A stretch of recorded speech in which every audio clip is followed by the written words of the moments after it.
Ça alors, je ne savais pas que la Terre était toute fissurée. Eh oui, la petite voix. La surface du globe terrestre est composée d'une douzaine de grands morceaux.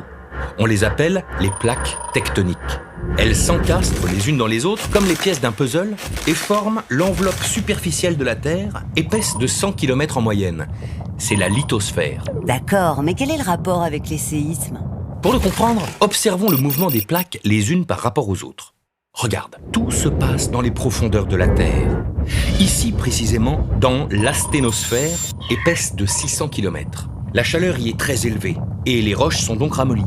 Par endroits, elles deviennent plus légères et remontent. En s'approchant de la surface, ces roches refroidissent lentement, s'alourdissent et redescendent. Ce lent circuit, appelé mouvement de convection, entraîne le déplacement des plaques à la surface de la croûte terrestre. C'est la tectonique des plaques. Les plaques se déplacent donc comme un tapis roulant. Elles apparaissent d'un côté et disparaissent de l'autre. Exactement. Et ça, sans jamais s'arrêter. Elles se déplacent de quelques centimètres par an, parfois jusqu'à 10 centimètres. À certains endroits du globe, les plaques s'éloignent les unes des autres, comme ici. Ce sont des zones dites d'accrétion. Du magma remonte alors en surface, durcit et crée une nouvelle croûte. On en trouve par exemple au milieu de l'océan Atlantique ou de l'océan Pacifique. Mais la majorité des gros séismes se produit dans les zones dites de subduction. Là où, par exemple, une plaque océanique plus dense et plus lourde glisse sous une plaque continentale. Mais pourquoi ça tremble? Eh bien, si en profondeur, les plaques chaudes et visqueuses glissent en permanence les unes contre les autres, à la surface, en revanche, ça coince. Il y a beaucoup plus de frottement. Les roches de la croûte terrestre accumulent donc de l'énergie et se déforment comme un élastique.